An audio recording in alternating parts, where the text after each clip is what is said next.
खासदार उदयनराजे भोसले यांना आता अटक करण्यात आलेली आहे। सातारा शहर पोलीस ठाण्यामध्ये काही वेळापूर्वी ते हजर झाले होते। एका उद्योजकाला खंडणी मागितल्या प्रकरणी उदयनराजेंवर गुन्हा दाखल झालेला आहे। खंडणी प्रकरणी उदयनराजेंची आता तपासणी होणार आहे। यावर कोर्टाने त्यांना अटकपूर्व जामीन नाकारलेला होता। त्यानंतर गेल्या आठवड्यात 4 महिन्यांनंतर उदयनराजे साताऱ्यामध्ये दाखल झाले। त्यांनी साताऱ्यामध्ये रोड शो देखील केला होता। त्याची जोरदार चर्चा होती।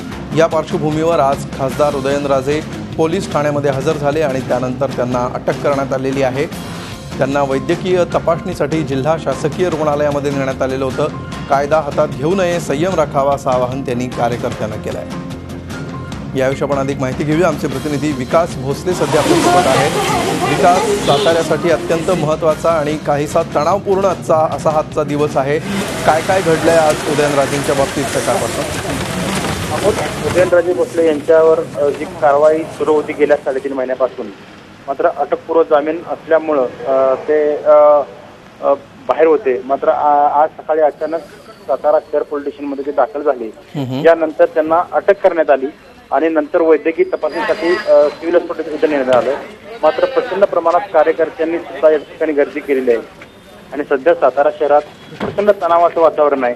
पोलीस तैनात करण्यात आलेले आहेत। याचबरोबर उदयनराजे आता सध्या सिव्हिल हॉस्पिटलमध्ये त्यांची मेडिकल सुरू आहे। मात्र यानंतरची कारवाई काय होणार हे अद्यापपर्यंत कळलेलं नाही। बिलकुल, सध्या कार्यकर्त्यांमध्ये कशा प्रकारचं वातावरण आहे? उदयनराजे भोसलेंनी स्वतः शांतता राखण्याचं आवाहन केलेलं आहे।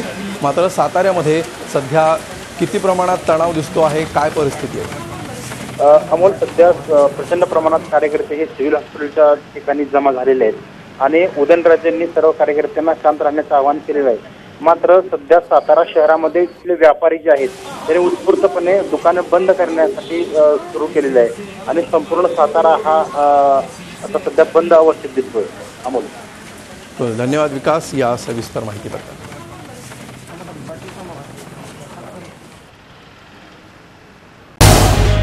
झी 24 तास रहा एक पाऊल पुढे।